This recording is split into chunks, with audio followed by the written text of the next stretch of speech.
Ya, Shalom Blessed People, selamat datang di Blessed Talk by Be Blessed Community bersama dengan saya, Felicia. Nah, di episode Blessed Talk kali ini, kita akan ngobrol nih tentang terhubung terus dengan Tuhan.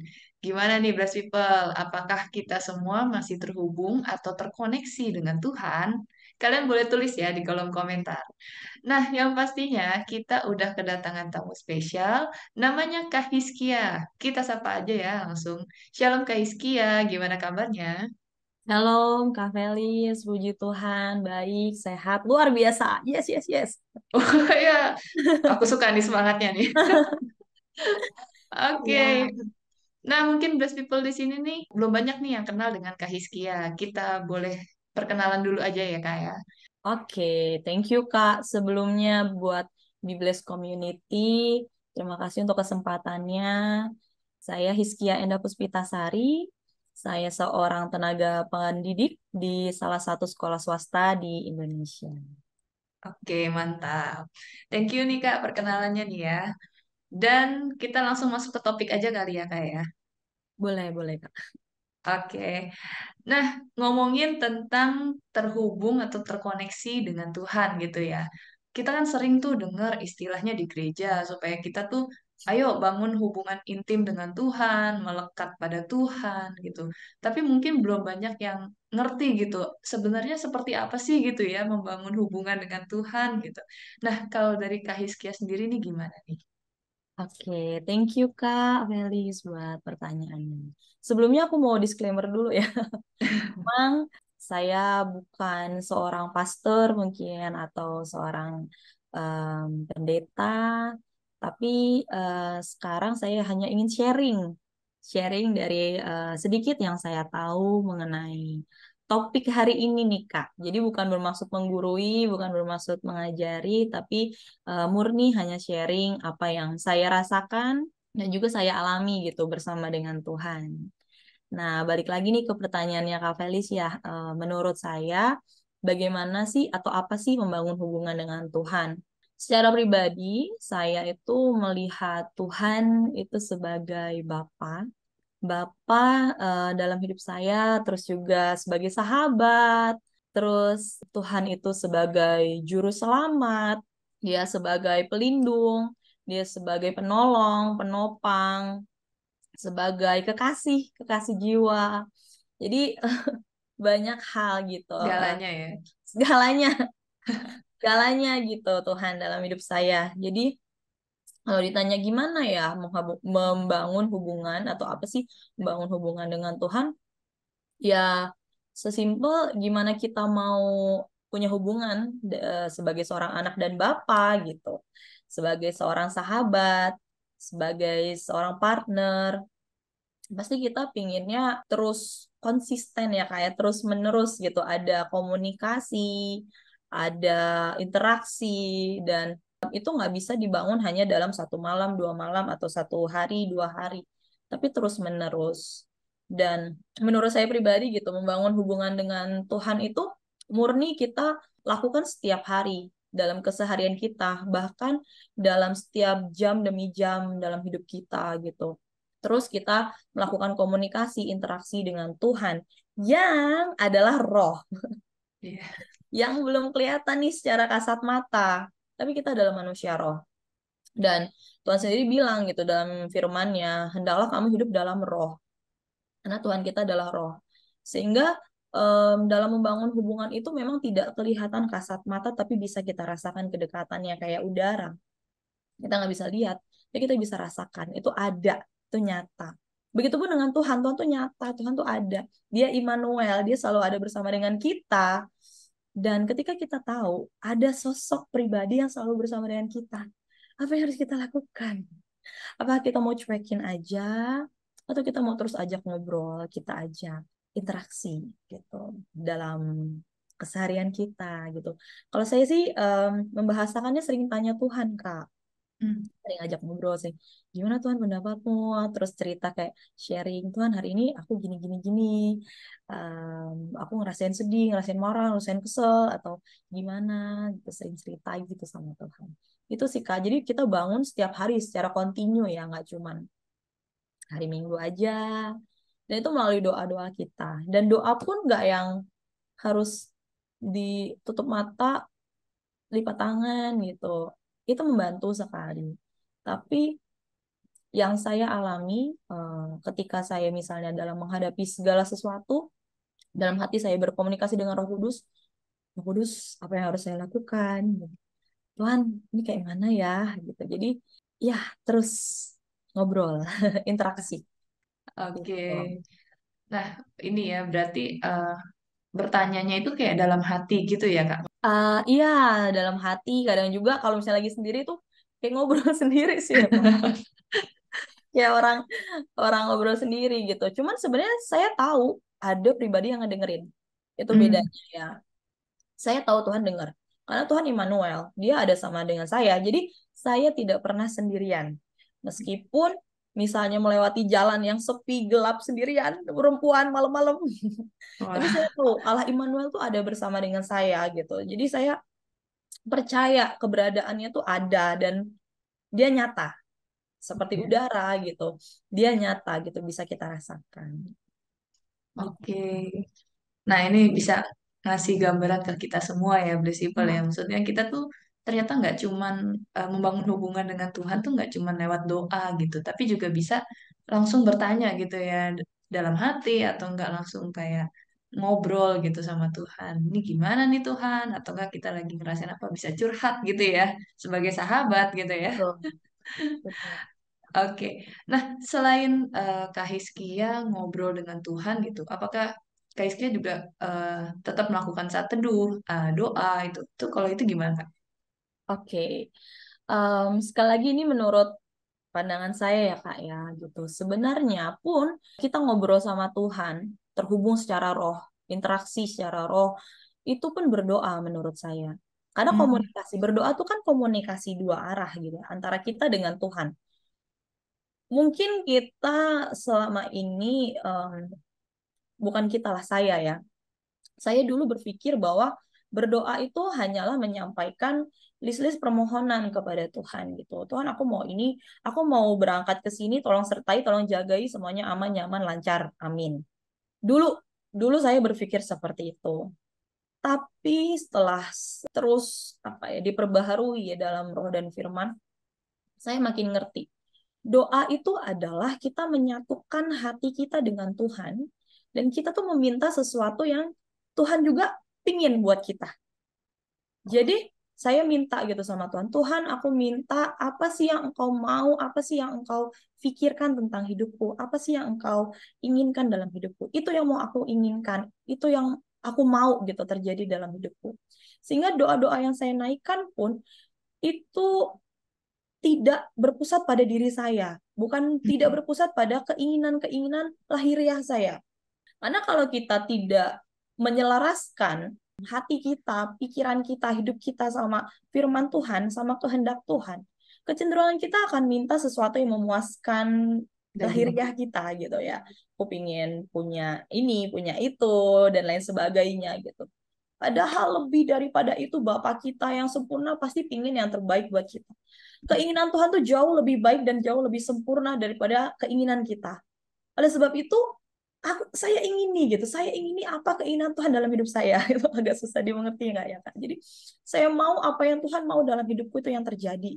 Karena aku tahu Tuhan pasti merancangkan yang terbaik. Tuhan nggak pernah merancangkan kecelakaan dan semuanya pasti damai sejahtera.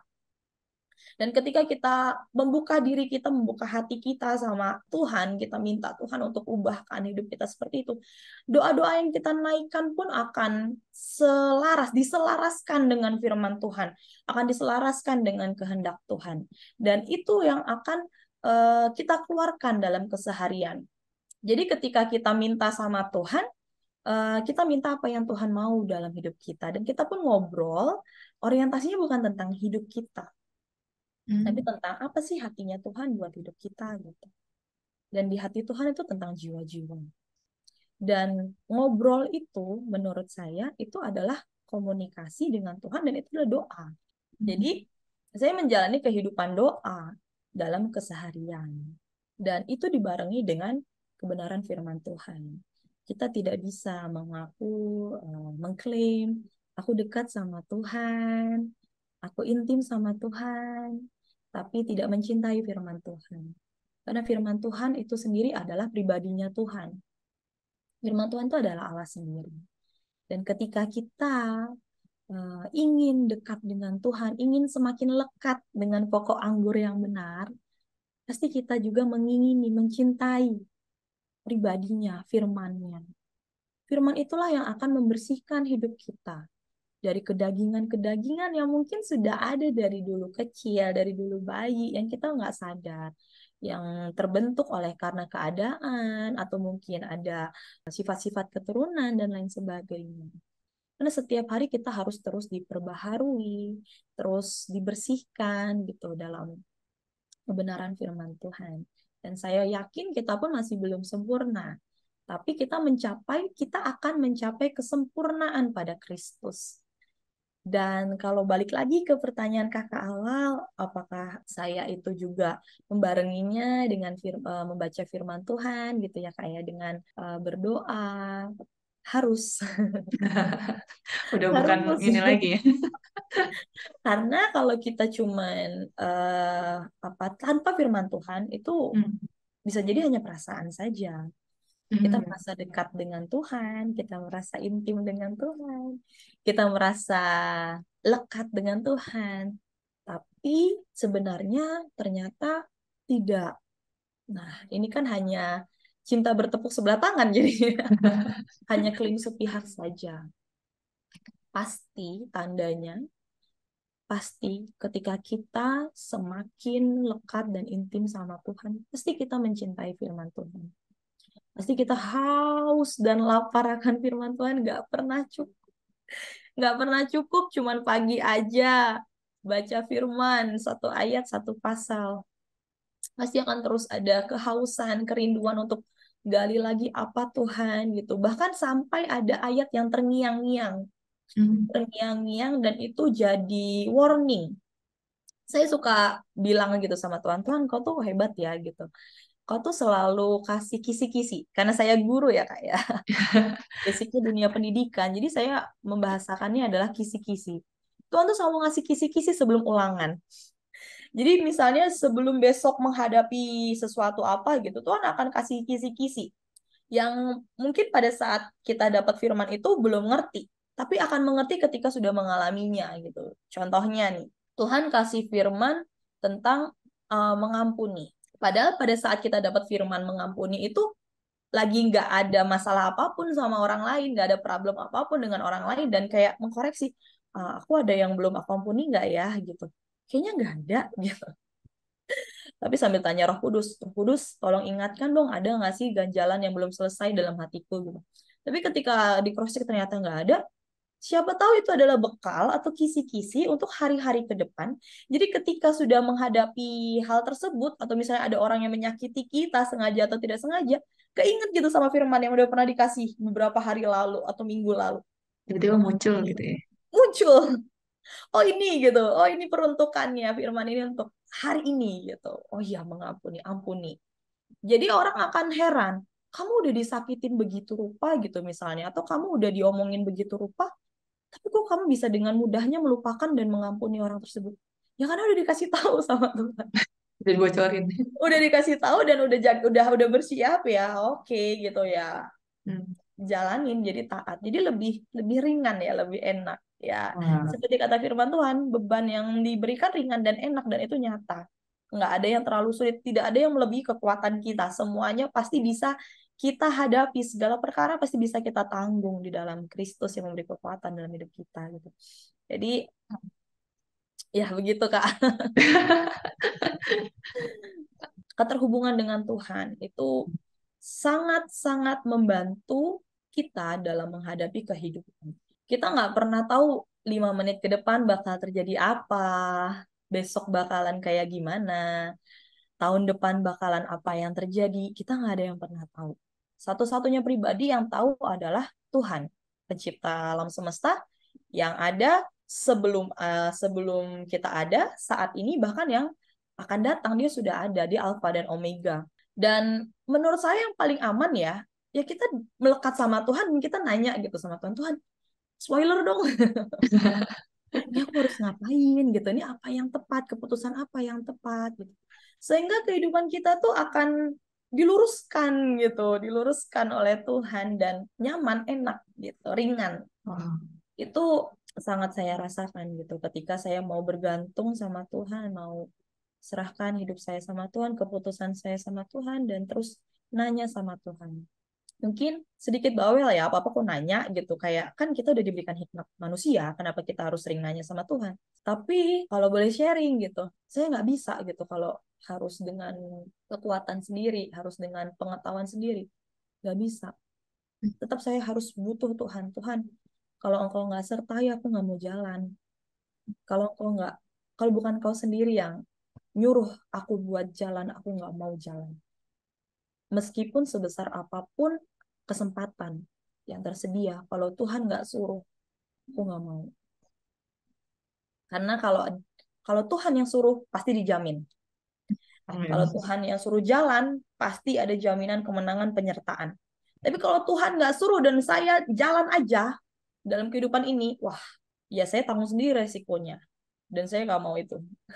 Wah. Saya mau Tuhan aja yang tanggung resiko hidup saya. Tuhan yang jamin ini. Tuhan yang jamin. Amin, amin.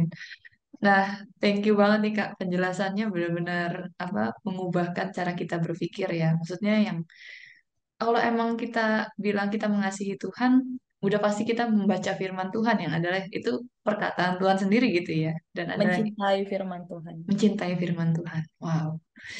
Oke. Nah, aku tadi sempat tertarik gitu ya dengan kata-katanya Kak Hizkia gitu. Yang kita emang nggak bisa ngeliat Tuhan gitu ya. Sedangkan yang namanya komunikasi dua arah gitu kan.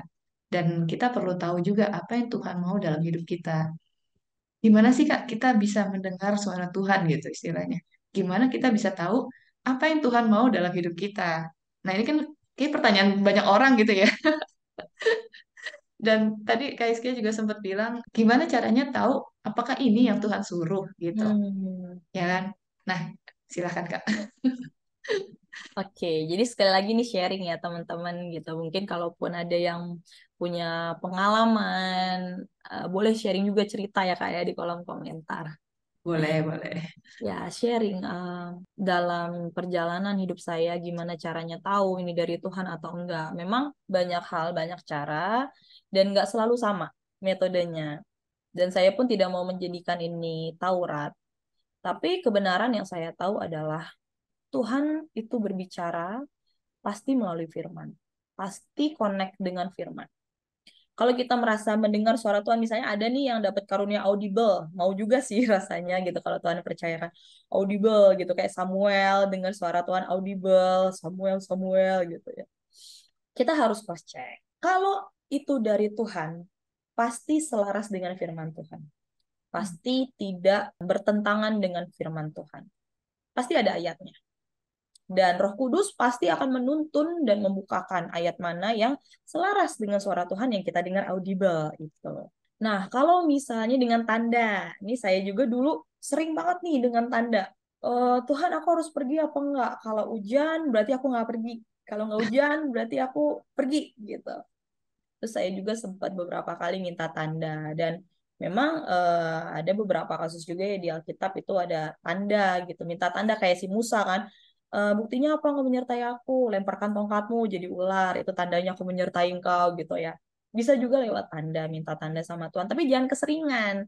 Karena kadang kalau kita tuh minta tanda tuh kayak apa ya, itu masih dalam tahap memang ada pertimbangan-pertimbangan manusia di dalamnya. Masih pakai logika gitu. Bener nggak sih Tuhan nyertain aku kan gitu sih Musa dulu. Kan aku kan gagap, nggak terlalu lancar berbicara gitu. Padahal Tuhan udah kasih tanda banyak, tapi masih minta tanda lagi, tanda lagi. Biasanya sih kalau kita minta tanda nggak salah, itu nggak salah. Cuma biasanya kalau kita minta tanda tuh lebih dari sekali gitu kalau saya ya. Lebih dari sekali, ah yakin ini kebetulan aja mungkin ya gitu dijawab sama apa nggak hujan, ini mungkin kebetulan aja minta tanda lagi gitu. Masih ada ketidakpercayaan ya, belum percaya sepenuhnya sama Tuhan karena masih ada logika manusia di kepala kita gitu. Ya karena kita masih hidup dalam tubuh manusia ya Kak, gitu masa Iya. iya sih kita nggak pakai logika manusia? Iya juga sih. Tapi saya merindukan untuk kehidupan saya pribadi gitu. Saya itu bisa dengar arahan Tuhan. Dengar itu nggak harus yang audible, tapi saya mendapat pengertian, pewahyuan. Nah, ini yang sering saya dapatkan, pewahyuan. Tiba-tiba ngerti aja. Tiba-tiba tuh Oh, paham aja, harus kayak gini gitu. Dan itu oke. diuji gitu dengan firman. Dan memang selaras ada firmannya. Yang saya mau tuh langsung taat. Nggak perlu nanti-nanti, nggak perlu minta tanda, nggak perlu menunda. Dan keseringannya Tuhan juga itu bicara melalui firman. Jadi misalnya lagi mengalami apa gitu ya. Terus kita dapat firman yang sama berulang-ulang. Nah, itu tanda Tuhan Oke. ngomong itu. Misalnya hari-hari ini saya dapetin kata-kata. Bukan firman satu ayat, tapi satu kata. Yaitu setia. Itu setiap hari itu, hampir setiap hari, bahkan hari ini pun pagi, siang, selalu ada kata setianya. Setia. Dia Allah yang setia, yang menginginkan aku untuk setia. Jadi ketika itu berulang, itu artinya Tuhan mau ngasih tahu sesuatu ke kita, mau ngajarin. Ada banyak hal ya Kak yang saya pelajarin. Yang pertama mau ngajarin kita tentang kata itu, atau tentang firman itu, atau tentang hal itu. Yang kedua mau ngasih Oh, warning ke depannya nih, peringatan-peringatan supaya ke depannya nggak jatuh dan lain sebagainya gitu. Itu sih yang saya tahu. Mungkin ada banyak hal juga ya yang Tuhan mau bukakan gitu. Tapi sejauh ini yang saya tahu, kalau nggak Tuhan mau ngajarin, Tuhan mau kasih warning gitu. Dan kalau yang ini kata setia ini, saya merasa memang Tuhan mau ngajarin. Makanya saya gali juga gitu. Apa yang Tuhan mau ajarin? Dan ketika kita udah dapat ayat, udah dapat suara, udah dapat arahan itu, jangan puas dengan satu step aja gitu. Oh, Tuhan ngomong aku tentang kesetiaan. Terus udah cukup gitu. Oh, Tuhan pasti mau aku buat setia nih, gini-gini. Tapi kita gali lagi, setia dalam hal apa? Setia dalam bidang apa? Khususnya apa? Kita gali lagi, gali lagi, gali lagi. Karena itu yang akan memperlengkapi hidup kita untuk hari-hari ke depan gitu. Itu yang saya rasakan. Dan yang sedang saya gali juga ini Tuhan lagi ngomongin setia yang bagian mana, apakah secara umum atau ada khusus dan lain sebagainya. Jadi gimana cara kita tahu itu dari Tuhan? Gimana cara kita dengar Tuhan? Boleh sih punya keinginan untuk dengar suara Tuhan secara audible, secara spektakuler, boleh, nggak salah. Saya pun mau ya. Tapi mari kita mulai dari hal-hal yang sederhana dan dekat dengan kita melalui firman Tuhan. Kita ngaku mau dengar suara Tuhan, tapi kita nggak mau buka firman Tuhan, nggak mau buka Alkitab. Ya gimana cara Tuhan ngomong? Gimana cara Tuhan ngasih tahu gitu? Ini medianya adalah melalui Alkitab, open your Bible. Ya kalau kita mau dengar suara Tuhan, mau dengar arahan Tuhan, yang paling terutama buka Alkitab kita, baca, renungkan, sampai itu terngiang-ngiang di kepala kita. Kalau misalnya nih, firman tuh kan ada yang secara pengetahuan logos, ada yang secara rema.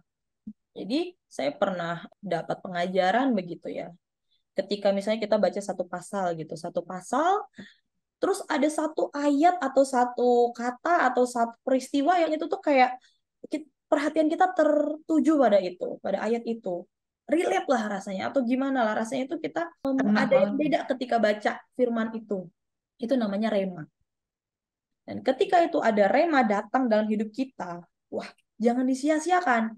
Gali terus, jangan merasa puas hanya dengan oh ya ngerti. Oke, aku jadi tambah ngerti. Wah, itu cuma jadi logos, cuma jadi pengetahuan, nggak ada rasanya, nggak ada bobotnya. Tapi saya pun belajar untuk terus menaruh bobot dari firman-firman yang Tuhan bukakan, dari firman-firman yang Tuhan remakan gitu dalam hidup saya. Dan ketika kita berikan bobot, firman itu kan hidup. Dia akan bekerja. Dia akan bekerja di hidup kita. Jadi ketika kita baca firman, misalnya nih ya Kak, segala perkara dapat kutanggung di dalam Dia yang memberi kekuatan kepadaku. Relate banget nih, ini merema banget nih, aku terngiang-ngiang nih. Terus baca sampai di alam bawah sadar kita pun menyadari gitu. Iya, segala perkara dapat kutanggung di dalam Dia yang memberi kekuatan kepadaku. Sehingga itu benar-benar jadi kekuatan. Firman itu hidup. Nggak cuma jadi informasi. Oh iya, segala perkara dapat aku tanggung dalam Kristus gitu ya. Tapi benar-benar hidup, punya kekuatan ekstra gitu. Walaupun misalnya lagi ada dalam masalah, lagi dalam kepenatan dan lain sebagainya. Ketika kita ingat firman itu tuh ada sesuatu yang melonjak keluar ya dari diri kita dan yes, segala perkara dapat kutanggung di dalam Dia yang memberi kekuatan kepadaku. Firman itu hidup dan itulah seharusnya yang kita alami setiap hari. Jadi semua hal yang terjadi di dunia ini jawabannya itu adalah firman. Semua permasalahan itu jawabannya ada di firman. Semua masalah solusinya adalah firman. Pasti. Nggak mungkin enggak. Jadi kalau kita merasa buntu, ngerasa penat, ngerasa bingung, balik lagi ke firman. Masuk ke hadirat Tuhan. Minta Tuhan untuk bukakan, minta Tuhan untuk bimbing, buka hati kita, roh, jiwa, dan tubuh kita. Tanggalkan semua beban, semua pemikiran, logika manusia. Minta kita, hidup kita dibukakan oleh firman. Mungkin kita akan dikoreksi, pasti kita akan dikoreksi. Ada hal-hal yang harus dibuang, harus dipotong, harus dipersembahkan sama Tuhan sebagai korban yang hidup. Ya, itu harus gitu. Lalu kita minta digantikan dengan firman Tuhan. Semua hal yang mungkin sudah terbangun dalam hidup kita, logika manusia, itu kita minta tukar dengan logika ilahi. Tuhan, secara manusia aku nggak sanggup gitu. Tuhan, ini mustahil untuk aku bisa melewati masalah ini, udah terlalu kompleks secara manusia. Tapi aku mau minta firman-Mu yang hidup dan bekerja. Dan biarkan firman itu bekerja dalam hidup kita. Dan itu adalah bagian setiap kita. Bagian setiap orang percaya adalah lebih daripada pemenang. Kita tuh udah ada jaminan kemenangan, tinggal ambil. Gimana kita bisa menang? Kita harus perang. Nggak mungkin kita bisa menang kalau kita nggak perang. Nggak mungkin kita bisa menang kalau kita nggak bertanding.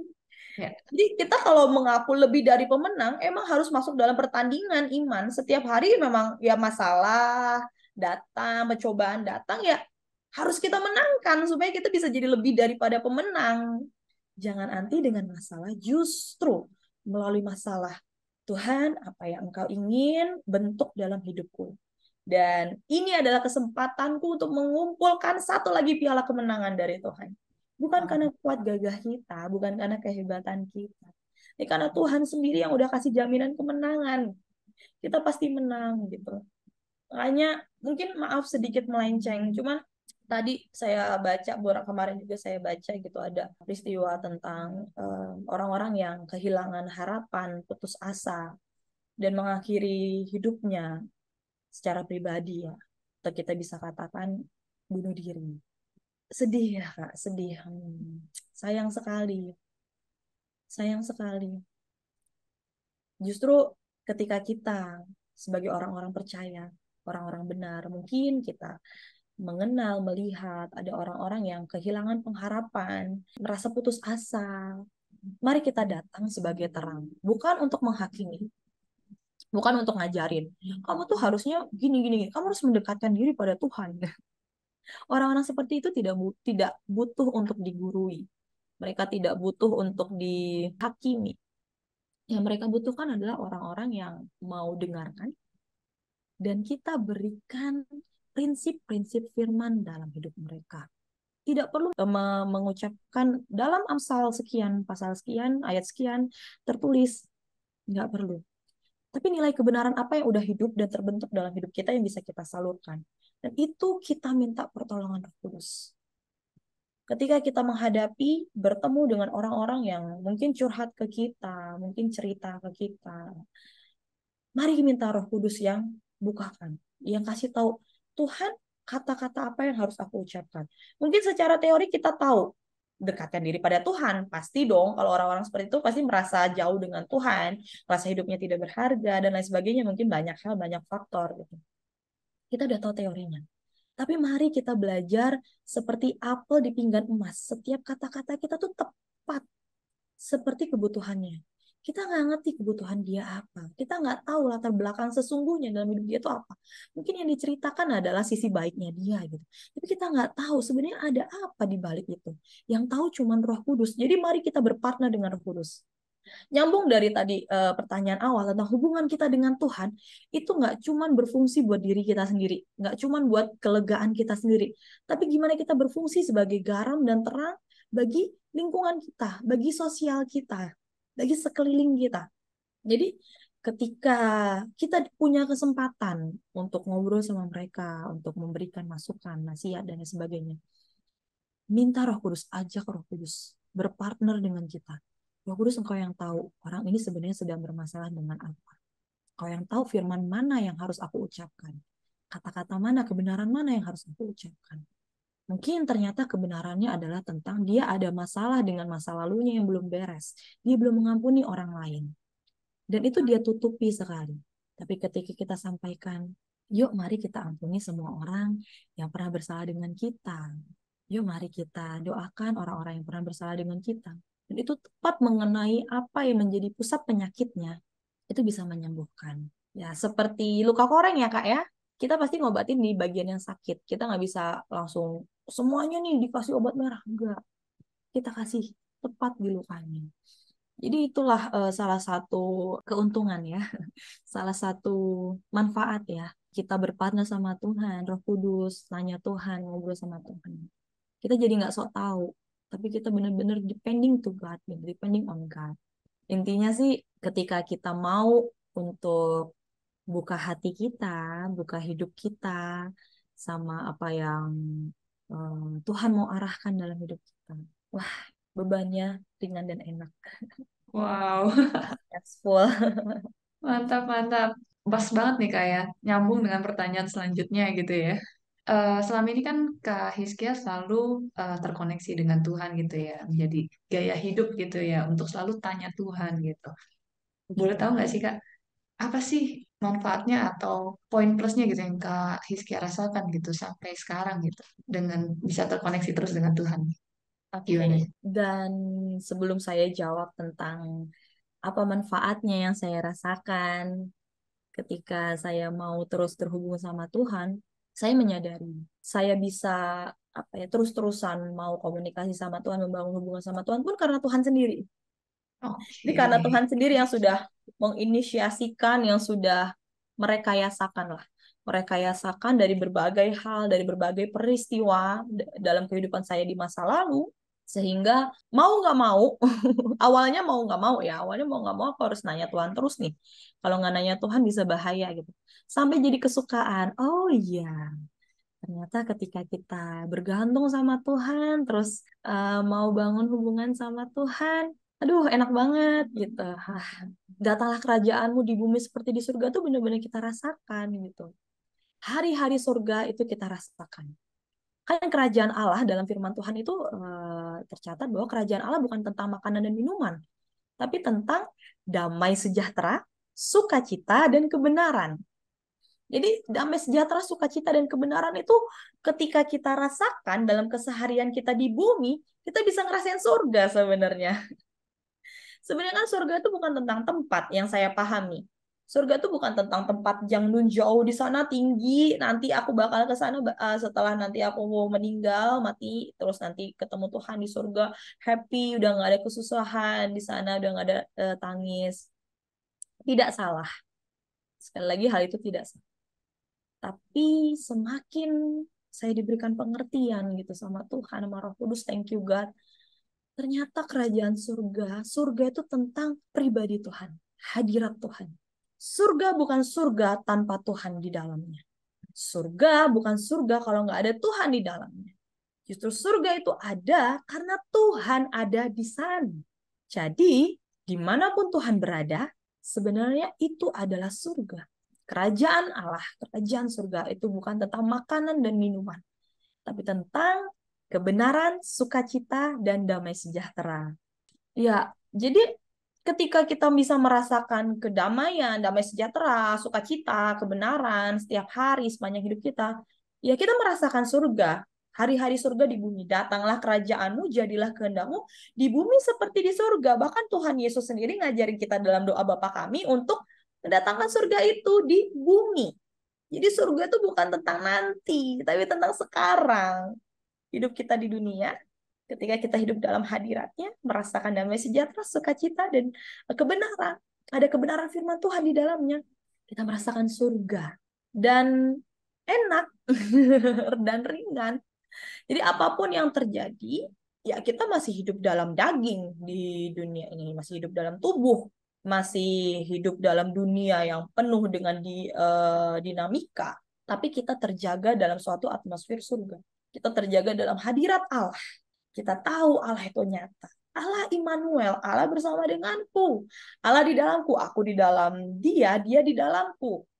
Jadi saya pernah dapat pengertian, Kak. Saya dulu bingung kan, aku di dalam dia, dia di dalamku. Itu gimana ya? Aku di luar apa di dalam gitu kan. Jadi kayak Iya, iya. ngebayanginnya gimana ya gitu. Pada suatu kali, pada saya sedang berdoa, saya dapat seperti suatu penglihatan. Tuhan beri penjelasannya begini dalam penglihatan itu. Aku di dalam Tuhan, Tuhan di dalamku itu seperti ada sebuah balon, balon yang transparan, Oke. besar. Di dalam balon besar itu ada seperti teddy bear. Waktu penglihatan tuh kayak teddy bear gitu ya, kayak teddy bear. Tapi teddy bearnya transparan. Nah, teddy bear itu transparan dan di dalamnya ada udara. Nah, jadi ada balon besar tuh dalamnya ada udara. Di dalam udara itu ada teddy bear-nya, tapi teddy bear-nya transparan. Nah, di dalam teddy bear yang transparan itu ada udara juga. Nah, udara itu ibaratkan sebagai hadirat Tuhan, hadirat Allah. Dan teddy bear itu adalah saya. Jadi Oke. aku di dalam dia, dia di dalam aku ada di dalam hadirat Allah, tapi hadirat Allah ada di dalam aku, menguasai hatiku. Itu pengertian yang saya dapat gitu kan dalam penglihatan itu, dan kayak nyambung aku gitu. Tadinya nggak nyambung, aduh aku nggak ngerti gitu, gimana ya aku di dalam dia, dia di dalam aku gitu. Tapi walaupun nggak nyambung, aku percaya gitu. Waktu itu masih kayak gitu, aku percaya gitu. Hmm. Tapi ketika didapat penglihatan itu, oh gitu gitu, iya iya iya iya iya. Iya. Jadi ya aku dilingkupi oleh hadirat Allah, dan hadirat Allah ada di dalam hatiku. Jadi hatiku pun bersuka cita. Hatiku penuh dengan damai. Dalam hidupku ada kebenaran. Jadi, apa manfaatnya? Wah, manfaat yang tidak dapat ditukar oleh apapun juga. Mau dikasih uang segepok berapapun, semiliar triliun berapapun, emas berapa batang pun, tidak akan kutukar dengan apa yang kurasakan dalam hadirat Tuhan. Hadirat Tuhan itu nyata, itu real, itu bisa kita rasakan dari di bumi ini. Gak perlu tunggu nanti kita mati.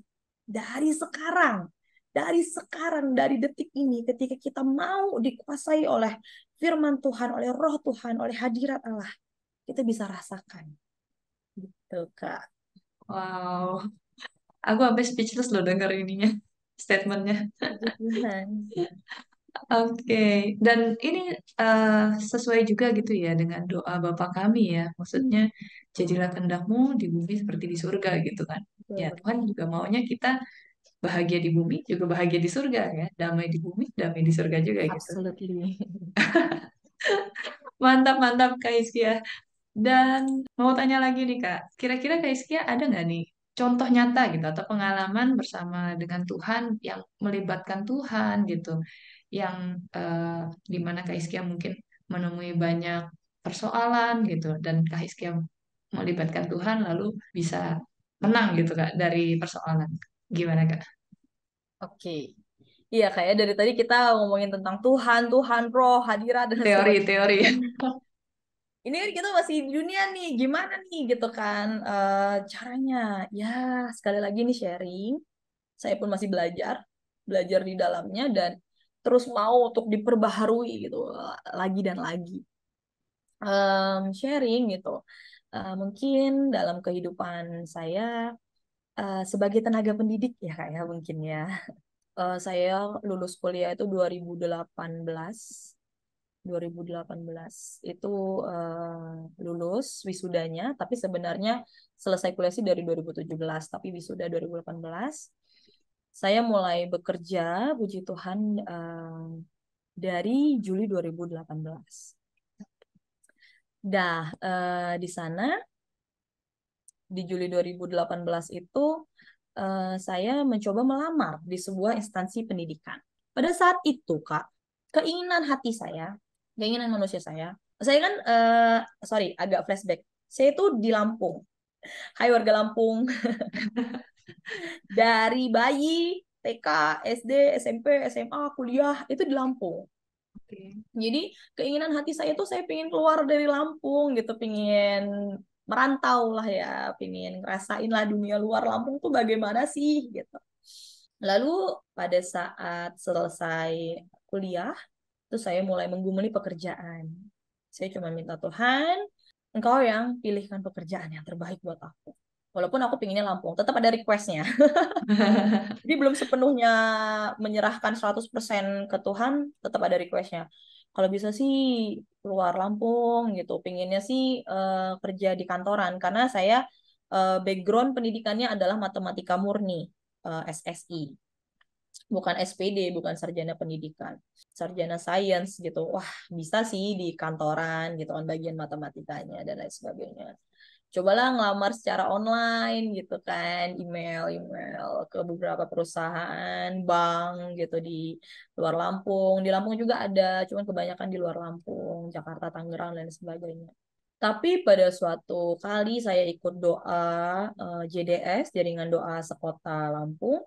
Waktu itu saya jadi singer. Jadi singer nyanyi lagu Indonesia penuh kemuliaannya. Liriknya diganti. Lampung penuh kemuliaan. Lampung penuh kemuliaan. Pada saat itu tiba-tiba, ini pengalaman rohani saya Kak ya, telinga sebelah kiri itu panas gitu. Saya tuh singer di sebelah paling kiri. Jadi sebelah kanan saya ada singer lagi gitu. Saya di belakang kan, jadi paling kiri. Telinga sebelah kiri saya tuh panas gitu. Panas, tapi saya ngerasa kayak berkobar di dalam hati gitu. Lampung kemungan.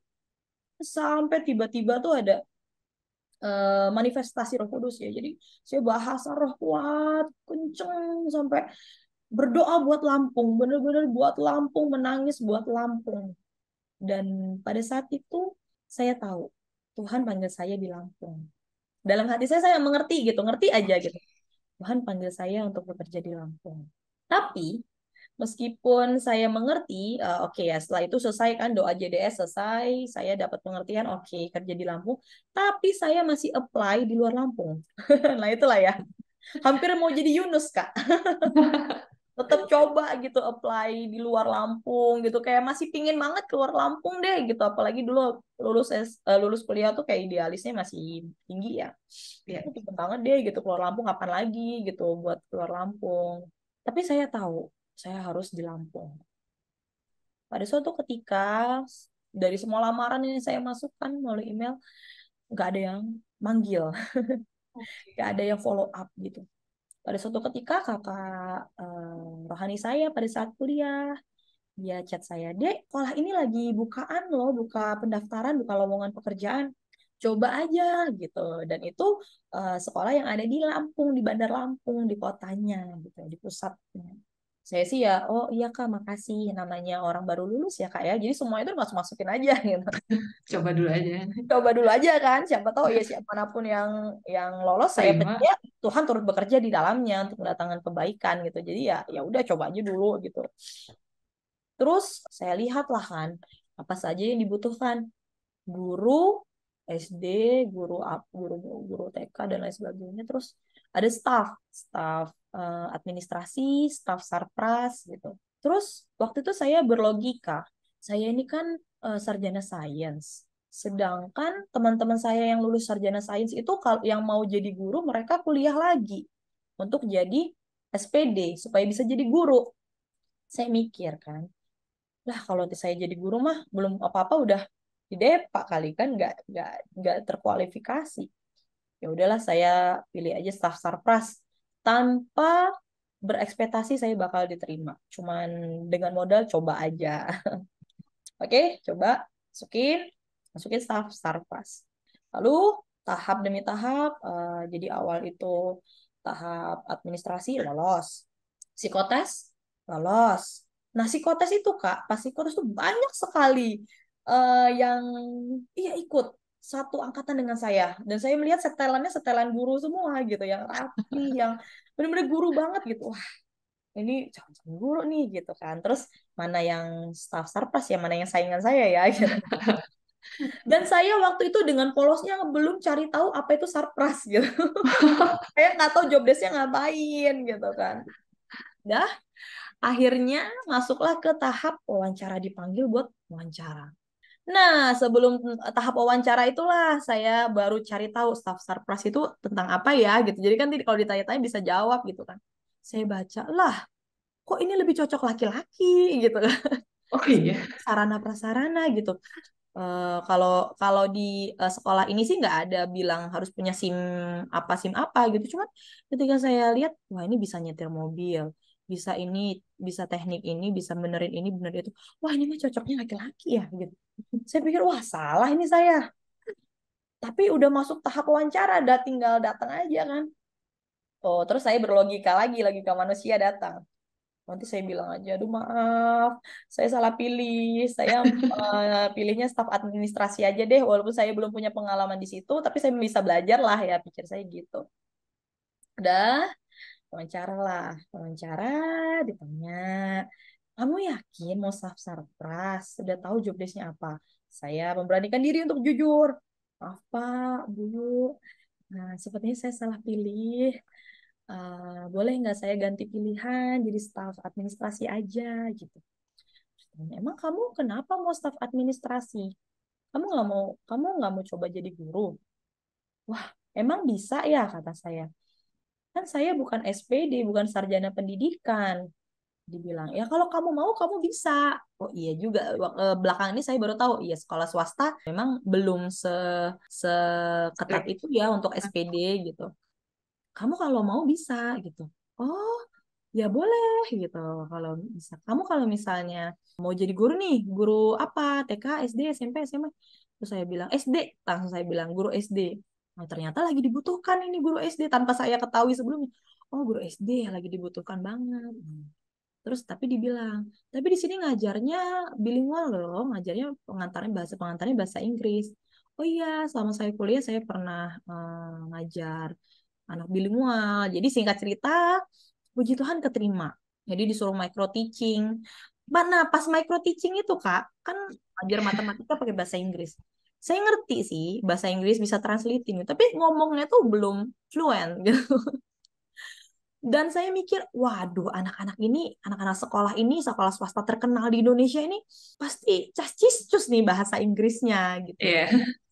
Wah, gimana? Saya hampir mau mundur itu. Yang saya perkatakan ke diri saya, Tuhan tidak pernah permalukan anaknya. Dan Tuhan nggak pernah iseng untuk bawa kita dalam setiap fase-fase hidup kita.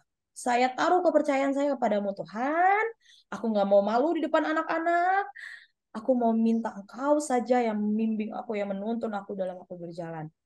Jadi saya berjalan dalam iman, walaupun saya juga berlatih ya Kak. Tetap harus berlatih gitu. Saya di depan kaca ngomong, terus saya cari orang-orang yang bisa bahasa Inggris, saya ngajar di depan mereka gimana, minta masukan dan sebagainya. Itu tetap saya lakukan bagian saya. Selanjutnya saya serahkan pada Tuhan. I will try my best, let God do the rest. Dan akhirnya masuk kelas 5. Ya, sesuai. Puji Tuhan berjalan dengan lancar, meskipun ada satu dua kata yang kepletot-kepletot gitu ya, dalam pronunciation-nya tuh salah gitu. Tapi puji Tuhan berjalan dengan lancar dan saya tidak malu dan tidak merasa dipermalukan gitu. Beberapa hari setelahnya dihubungin, Miss, silahkan datang ke sekolah lagi untuk tanda tangan kontrak sebagai guru SD. Wah, puji Tuhan. Di situ saya, wah puji Tuhan. Akhirnya saya datang tanda tangan kontrak. Nah, awal masuk saya menjadi guru, tahun pertama saya jadi guru, ternyata dipercayakan untuk menjadi wali kelas gitu. Ya, jarang terjadi. Memang ada yang pernah terjadi, tapi memang jarang. Biasanya kalau guru baru itu jadi second teacher. Wah, puji Tuhan jadi wali kelas, tapi merasa kurang mampu juga. Wah, aku nih banyak belum tahunya nih tentang psikologi anak, administrasi guru. Wah, banyak hal yang harus aku pelajari gitu. Ketika dipercayakan menjadi guru wali kelas ini, wali kelas 4 waktu itu. Dan ternyata juga usut punya usut gitu. Saya dipercayakan kelas yang memang punya beberapa catatan dari tahun-tahun sebelumnya. Catatan anak-anak yang memang perlu dibimbing lebih, anak-anak yang perlu diayomi lebih gitu. Ada juga beberapa anak-anak yang dalam pengontrolan emosi harus terus dibimbing, dilatih, dan lain sebagainya. Itu saya belajar sekali. Puji Tuhannya sekolah ini sebelum saya jadi guru, terjun langsung jadi guru, memberikan pelatihan Dan pada saat itu saya ingat dalam pelatihan itu ada satu sesi di mana satu lagu diputarkan. Yang saya ingat adalah ini aku, utus aku, ku dengar engkau memanggilku. Lagu itu terngiang-ngiang dalam pikiran saya. Jadi saya percaya jadi guru, terlepas dari semua kelemahan saya, semua ketidakmampuan saya, menjadi guru adalah panggilan. Tuhan memanggil saya di sini. Dan saya baru tahu, oh ternyata saya bisa jadi guru gitu. Karena dulu sempat insecure, Kak. Sempat insecure, saya bisa nggak ya ngajar? Anak-anak ngerti nggak ya kalau saya ajarin gitu? Karena menurut saya tuh kayaknya jutek gitu ya, judes gitu. Anak-anak ngerti nggak ya gitu kalau saya ngajar? Dan ternyata saya ngerti kalau panggilan saya guru setelah saya jadi guru, gitu, setelah saya menjalaninya. Oke. Oh, this is my calling gitu. Sebagai guru. Dan Dan enjoy ya. enjoy.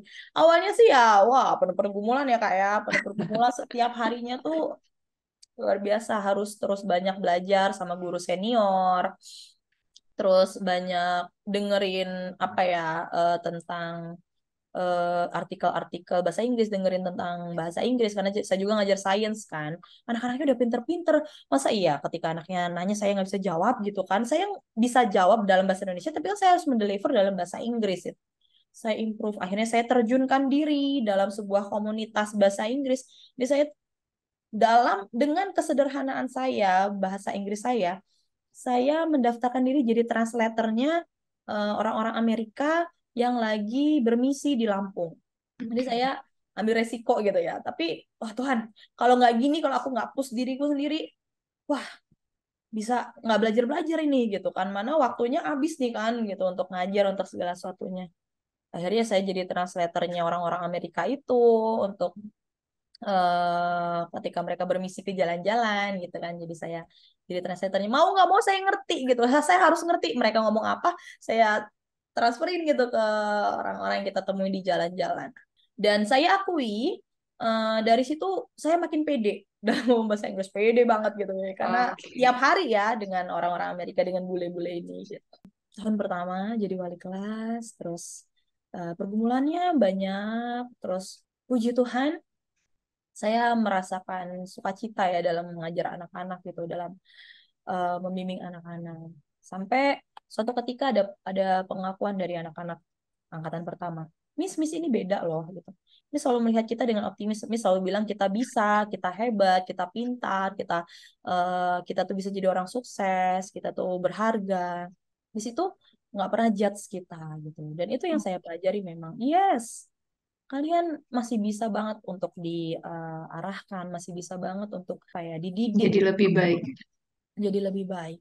Dan Mrs. Kia bersyukur sekali bisa mengajari kalian. Terus ada satu murid nanya, apa Miss syukurnya, bentuk rasa syukurnya gitu.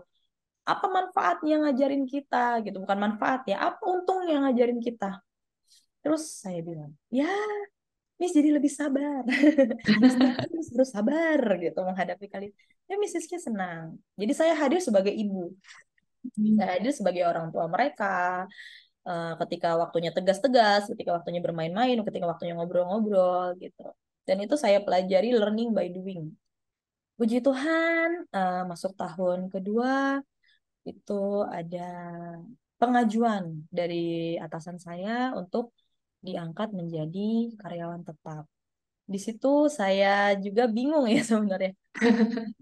Karena sebelumnya belum pernah ada di SD masuk tahun kedua itu diangkat karyawan tetap. Dan saya yakin itu bukan karena kehebatan saya pribadi. Saya yakin itu bukan karena kepintaran saya, karena saya masih harus banyak belajar gitu. Saya masih banyak kurangnya gitu. Tapi perjalannya waktu gitu ya di tahun kedua diangkat jadi guru tetap dengan dinamika yang ada dalam dunia pendidikan, dengan kepercayaan yang diberikan, saya makin harus banyak belajar. Artinya kan harus jadi contoh yang baik gitu kan ya untuk saya sendiri, untuk kita semua gitu yang ada di tim. Dan masuk tahun ketiga gitu ya, puji Tuhan mulai dipercayakan. Jadi wakil kepala sekolah. Wow.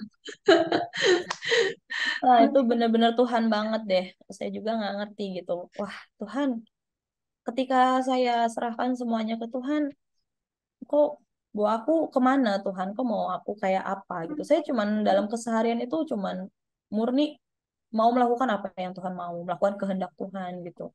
Belajar. Masih banyak kurangnya, masih banyak yang harus dibenerin. Tapi benar kata firman Tuhan. Justru apa yang tidak kita pikirkan, yang tidak kita angan-angankan, yang tidak kita lihat dengan mata, justru itu yang Tuhan sediakan gitu. Amin. Tuhan sediakan bagi setiap orang yang mengasihinya gitu. Saya cuma mau cinta Tuhan aja, saya cuma mau kejar Tuhan gitu. Dikasih bonus gitu, dipercayakan jadi wakil kepala sekolah. Pun jadi wakil kepala sekolah itu bukan hanya sekedar jabatan ya Kak ya. Di mana ada tanggung jawab sebagai wali kelas iya, wali kelas anak, terus nggak cuma ngajar kelas saya tapi ngajar kelas lain juga, math science kelas lain. Jadi kalau dihitung-hitung jumlah jam mengajarnya itu udah wah banyak sekali. Tapi ya udah gitu dijalanin aja. Dan pun waktu saya mengambil tanggung jawab itu pun saya pastikan untuk tanya Tuhan, Tuhan gimana? Tuhan maunya gimana? Aku ambil atau enggak gitu dan Oh, tanya Tuhan terkonfirmasi. lagi. Iya, tetap ada apa ya minta konfirmasi ya sama Tuhan gitu nggak Hmm. cuma mau mau asal ambil ambil aja gitu kan cuman Tuhan kau gimana kau mau apa terus terkonfirmasi iya gitu saya nggak ingat jelas sih konfirmasinya apa waktu itu tapi yang saya ingat terkonfirmasi iya dalam tahun ketiga diangkat jadi wakil kepala sekolah yang puji Tuhan di tahun keempat itu diangkatlah jadi kepala sekolah gitu. Wow. Wah, puji Tuhan sekali. Itu adalah anugerah Tuhan ya untuk Tuhan tuh luar biasa lah gitu untuk membuat segala sesuatunya seakan-akan mudah ya. Mungkin orang berpikir itu wah mudah sekali gitu. Tapi sebenarnya mungkin ada beberapa hal yang ketika diuji itu kita lulus gitu ya, lulus uji Hmm. gitu. Dan itu tanpa dibuat-buat, tanpa disadari seharusnya gitu. Dan ya puji Tuhan gitu. Puji Tuhan banget. Tahun keempat jadi kepala sekolah. Jadi saat ini pun saya menjabat sebagai kepala sekolah. Nah, di tahun kelima saya di lembaga pendidikan ini. Tahun kedua saya menjabat sebagai kepala sekolah di SD ini begitu. Dan itu semua hanya karena Tuhan. Dan nggak cuman jabatan aja, tanggung jawabnya luar biasa. Saya belajar banyak hal, banyak hal dari setiap proses itu. Dari hari demi hari, kalau bukan Tuhan yang pimpin, wah, nggak ngerti. Saya harus terus minta penyertaan Tuhan, harus terus selaraskan ya, selaraskan motivasi hati saya, pikiran saya, semuanya hanya untuk Tuhan. Dan yang saya bisa akui adalah itu semua karena Tuhan. Saya bisa pastikan saya tidak cari muka dengan atasan. Saya bisa pastikan saya tidak seperti main belakang atau gimana. Oke. Bahkan berekspektasi pun tidak. Saya nggak berani ekspektasi ada di posisi ini saat ini. Nggak pernah kepikiran gitu. Jadi benar kata firman Tuhan, apa yang tidak pernah dipikirkan, apa yang tidak pernah dilihat oleh mata, itu yang Tuhan sediakan gitu bagi setiap orang yang mengasihinya. Dan ya itu yang saya alami gitu.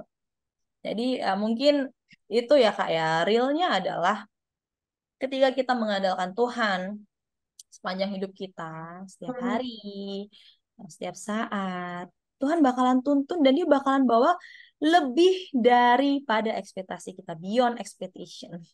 Makanya balik lagi ke statement awal saya di pertanyaan awal, rancangan Tuhan tuh yang paling oke deh, paling sempurna. Jadi saya cuma mau rancangan Tuhan yang jadi. Rancangan saya mau turuti, saya mau taruh. Jadi rancangan saya adalah rancangannya Tuhan yang saya adopsi dalam hidup saya. Gitu. Amin. Mantap banget, Kak. Jadi kalau misalnya ditanya gitu ya, kok bisa gitu sampai posisi sekarang gitu? Jawaban Kak Hizky apa nih? Tuhan. Bisa sampai sisi sekarang. Kok bisa ya? Saya juga Masih bertanya-tanya, kok bisa itu? Kok bisa ya? Tapi pasti ya, pasti karena itu selaras dengan destiny yang Tuhan tetapkan Hmm. dalam hidup saya. Saya nggak tahu dan saya nggak berani berekspektasi apapun gitu untuk apa yang akan terjadi ke depannya. Tapi Tuhan itu nggak iseng dan pasti kalau Tuhan panggil itu bukan cuma buat diri kita sendiri. Pasti untuk umatnya, pasti untuk jiwa-jiwa. Tuhan kalau panggil orang pilihannya ya dalam Alkitab, itu pasti tentang jiwa-jiwa, tentang manusia. Dan itu yang mau terus saya tanamkan dalam pikiran dan hati saya. Ini bukan tentang saya, it's not about me, but it's about what you gonna do through me gitu. Apa sih yang kau mau gitu melalui aku, yang mau kau kerjakan dalam hidupku? Dan itu masih dalam proses pencarian. Kok bisa sih? Ya karena Tuhan. Karena Tuhan mau dan kita mau. Klop, nyambung. Ah, Ya. Kalau Tuhan mau tapi kita nggak mau gitu kayak si Yunus bolak-balik dulu. Waduh, Tuhannya udah nungguin gitu. Oke deh. Dan Tuhan tuh sabar ya. Tuhan kita tuh Tuhan yang sabar sekali. Oke deh, kamu kalau misalnya mau coba-coba dulu silahkan. Tapi aku nungguin kamu ya di posisi ini. Ujung-ujungnya bakal balik ke sini, tapi nggak tahu usia berapa gitu kan. Apa udah nggak jadi lebih lama. lagi? Iya, bisa jadi lebih lama. Bisa jadi kayak bangsa Israel nih. Tuhan maunya kan Hmm. tetap ujung-ujungnya tetap ke tanah perjanjian. Tapi gitu kan orang Israelnya banyak belum lulusnya gitu, belum lulus ujian, masih bersungut-sungut, mempertanyakan kedaulatan Tuhan, balas setiap hari melihat mana, melihat mukjizat Tuhan, lihat yang awan tian api tiap hari gitu. Mukjizat Tuhan depan depan mata nyata. 40 tahun mana turun dari surga. Wah, makanan surgawi turun itu nggak luar biasa gitu kan. Tapi bebal kan. Tuhan sabar. 40 tahun pun tak tungguin gitu kan kata Tuhan. Tapi rugi sendiri orang-orang Israel yang dijanjiin, yang dengar janji Tuhan melalui Musa, cuma dua yang lolos masuk ke tanah Kanaan.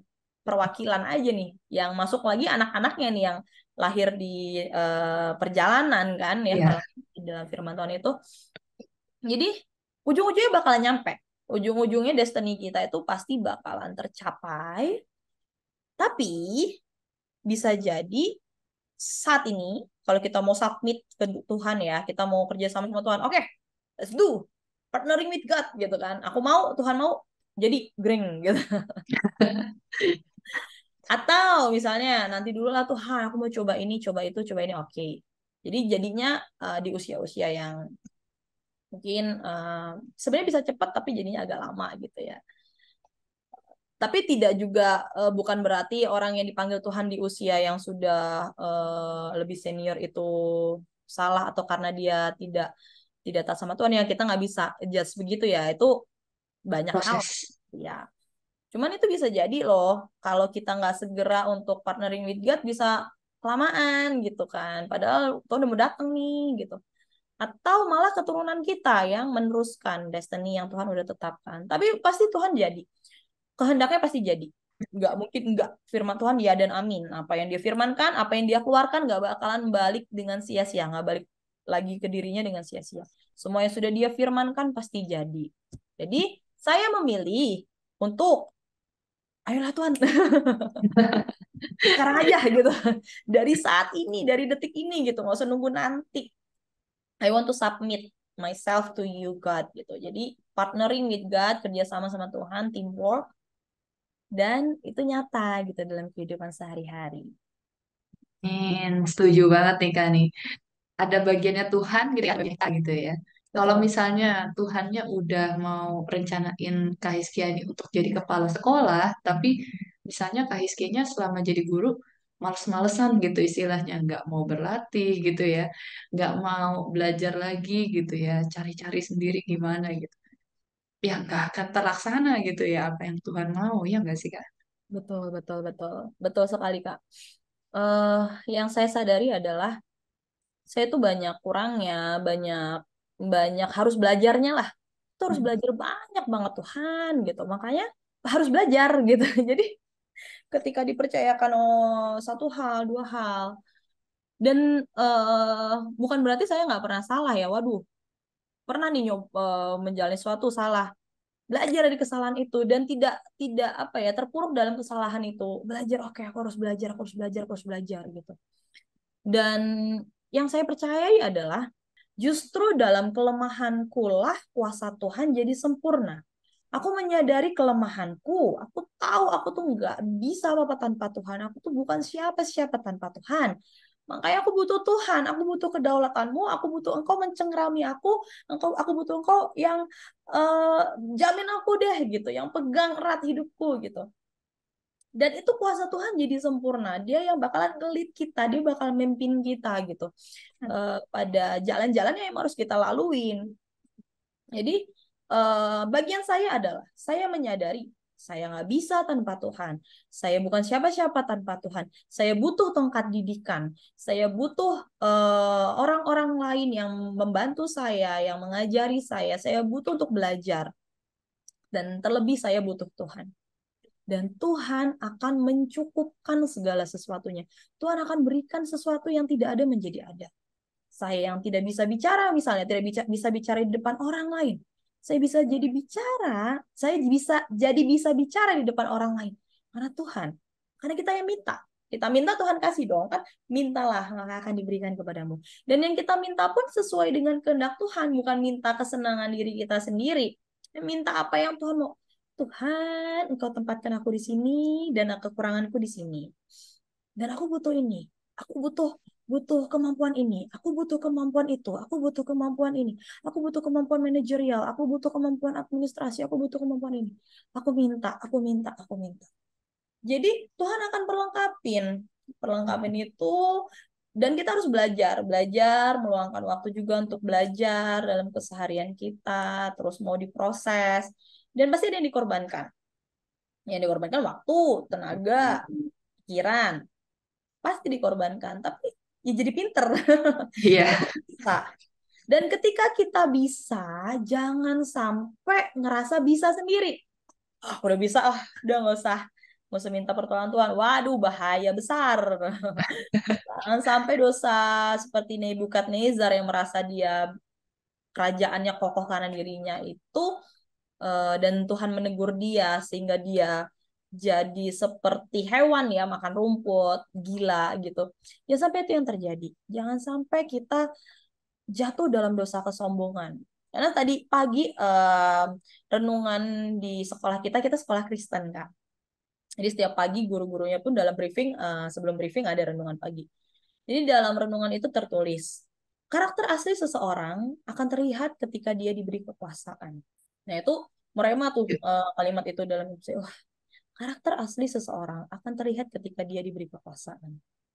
Hati-hati ketika kita mulai dipercayakan sama Tuhan banyak hal. Kita dipercayakan promosi demi promosi daripada Tuhan. Hati-hati. Jangan sampai kita merasa itu karena kekuatan kita sendiri. Jangan sampai itu karena kehebatan kita sendiri. Karena kemampuan kita sendiri. Karena itu sangat riskan, sangat bahaya. Barang siapa yang meninggikan diri, dia akan direndahkan. Barang siapa merendahkan diri, dia akan ditinggikan oleh Tuhan. Terus kalau dalam firman Tuhan itu tertulis juga ketika aku selesai melakukan pelayananku, aku akan berkata, aku adalah hamba yang tidak berguna yang hanya melakukan apa yang Tuhanku perintahkan. Aku adalah hamba yang tidak berguna yang hanya melakukan apa yang Tuhanku perintahkan. Sebenarnya saya tuh nothing. Cuman karena Tuhan ngisi hidup saya aja jadinya kayak something. Penting. Sebenarnya saya tuh nothing gitu. Nggak bisa tanpa Tuhan. Tapi karena Tuhan mengisi hidup saya dan saya mau diisi oleh Tuhan. Jadi something. So, yeah, let's put ourselves, our life in God's hand. Wah, kalau kita taruh hidup kita di dalam tangan Tuhan, ah, semuanya tuh indah ya, indah. Indah bukan berarti nggak ada masalah. Indah bukan berarti nggak ada tantangan. Tapi indah di saat ketika dalam segala situasi ada tantangan, nggak ada tantangan, ada masalah, nggak ada masalah. Kita menyadari keberadaan Tuhan, kita merasakan keberadaan Tuhan. Dan kita tahu Tuhan selalu menolong kita. Itu indah banget sih. Wow, thank you banget nih Kak di jawabannya nih. Semua yang Kak Hiskia jelasin gitu ya. Balik lagi basicnya ke firman gitu ya. Keluarnya ayat lagi, keluarnya ayat lagi. Ini kelihatan banget nih hidupnya bener-bener bersekutu terus gitu ya sama Amin, amin Tuhan gitu ya. Tuhan. Amin, amin. Benar-benar yang baca Alkitab banget ini kelihatan. Amin. Amin. Oke, oke. Nah, aku juga jadi ngebayangin gitu ya dengan posisi Kak Iskia sekarang gitu, di mana semua orang pasti pengen gitu ya dapat promosi gitu. Semua orang pasti ini termasuk cepet loh Kak, ini bisa naik dalam setahun setahun setahun gitu yang orang inginkan istilahnya gitu. Pertanyaannya, gimana sih Kak supaya menjaga diri kita tuh untuk tetap rendah hati dan tidak sombong dengan apa yang berkat yang Tuhan sudah berikan ke kita gitu. Kalau dari Kak Siska gimana? Oke. Ya, thank you Kak buat pertanyaannya. Sekali lagi semua karena Tuhan ya. Saya pun punya Hmm, pengertian ini pun karena Tuhan. iya, iya. Puji Tuhan, Tuhan tegur gitu waktu masa lampau. Ini sharing ya Kak ya. Iya, boleh, Aku boleh. nggak apa-apa ya Kak ya. Dasar keyakinan saya tentang moto hidup saya. Jadi moto hidup saya tuh I'm totally nothing without God. Jadi pada saat itu, pada saat SMA, saya puji Tuhan dipercayakan oleh Tuhan untuk memenangkan Olimpiade Matematika OSN waktu itu ya OSN di tingkat kota juara satu. Memang dari kecil dari TK SD itu saya suka matematika banget emang pokoknya matematika banget gitu suka banget. Nggak biasa ya ini. Oke, oke, lanjut. Dan itu keterusan ya sampai SMA pun saya suka matematika. Dan pertama kalinya saya ikut Olimpiade matematika, puji Tuhan waktu itu langsung menang juara satu kota. Dan pada saat itu di sekolah kami kayak udah lama gitu loh Kak nggak ada yang menang gitu perwakilan sekolah. Hmm, Di situ saya merasa kayak, woi gue nih. gara-gara gue nih. Apalagi basicnya emang suka matematika ya, jadi kayak ngerasa kemampuan sendiri gitu ya karena aku emang berlatih matematika terus, karena aku juga suka matematika dan lain sebagainya. Padahal sebenarnya itu karena Tuhan. Kalau saya mau ingat nih, sebenarnya waktu pelepasan oleh kepala sekolah untuk tim-tim Olimpiade, kepala sekolah berkata, saya berharap setidaknya ada satu saja perwakilan dari sekolah kita yang masuk lolos ke tingkat selanjutnya. Pada saat kepala sekolah itu bilang kata-kata itu, saya tuh langsung dalam hati menangkap, yes itu aku gitu secara iman Kak secara iman Ya, saya ingat sebenarnya itu sekarang ya sekarang saya ingat dulu mungkin nggak terlalu ingat tuh waktu menang ya sebenarnya waktu itu waktu ada harapan itu dari kepala sekolah dalam hati itu saya yes itu aku dan benar juara satu tapi di situ saya merasa itu karena kekuatan saya sendiri singkat cerita balik lagi ke sekolah ada satu kali ulangan matematika saya lupa materinya apa tapi ulangan itu sudah dikasih tahu sebelumnya gitu kita akan ada ulangan ini matematika di hari ini materinya ini gitu karena saya merasa saya tuh juara satu Olimpiade matematika tingkat kota jadi saya merasa ya bisa lah itu materi yang gampang jadi saya nggak belajar. Olimpiade aja menang. Olimpiade menang, apalagi materi sehari-hari. Olimpiade kan lebih dari materi sehari-hari. Saya nggak belajar. Dan ketika saya nggak belajar, pada saat itu semua teman saya lulus, hanya saya sendiri yang remedial. Di situ saya terpukul sekali. Saya malu banget, rasanya malu banget kayak, aduh, pride saya tuh kayak turun banget gitu. Saya tuh benar-benar rasa kayak jatuh banget rasa pride-nya itu, kebanggaan saya. Kok aku remit gitu. Padahal teman-teman saya nggak ada yang remit gitu. Aduh, malu banget rasanya. Mana Terus saya Olimpiade lagi. juara Olimpiade gitu kan. Iya. Di situ saya protes sama Tuhan. Oke. Tuhan, kenapa engkau permalukan aku gitu? Kenapa engkau permalukan anakmu gitu gitu. Jadi saya masih belum sadar gitu loh kesalahan saya. Tapi itulah sabarnya Tuhan ya. Hebatnya Tuhan ya. Aduh, keren banget emang Tuhan tuh selalu sabar guys. Sama kita dia nggak pernah nyerah sama kita. Saya nggak belum belum ngerti waktu itu Tuhan kenapa mempermalukan aku dan lain sebagainya sampai saya benar-benar nyesel banget kayak nangis gitu nangis Tuhan aku malu gitu Hmm. di situ saya dapat pengertian bahkan kepintaran saya kebisaan saya untuk matematika mengerjakan soal matematika pun dari Tuhan. Dan Tuhan bisa ambil kapan saja ketika Dia tidak menyukai sikap hati saya. Yang harus kita jagai terus adalah sikap hati. Sikap hati yang terus merendahkan hati dan diri di hadapan Tuhan. Di situ saya paham. Tuhan, ampuni, saya bertobat. Ampuni, aku sombong. Aku merasa aku bisa karena kepintaranku. Tapi aku tahu, bahkan aku pinter pun tuh karena Engkau. Aku bisa apa-apapun tuh semua karena Engkau. Gak ada semuanya itu dari aku. Semua hal baik, segala hal baik kalau dalam firman Tuhan. Segala hal baik itu adalah Tuhan. Kalau ada yang gak baik, itu berarti masih daging kita. Yang harus terus dikikis dan disempurnakan oleh firman Tuhan. Supaya jadi sempurna oleh Kristus. Sempurna dalam Kristus.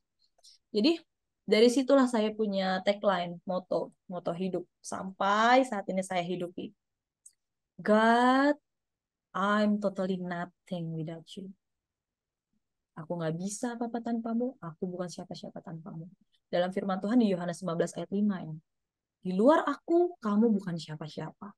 Tapi di dalam Tuhan kita bisa berbuah banyak. Jadi dua pilihan yang kontras.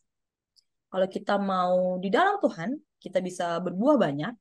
Tapi kalau kita mau di luar Tuhan, kita nggak bisa apa-apa. Kalau aku boleh bacain ya Kak ya.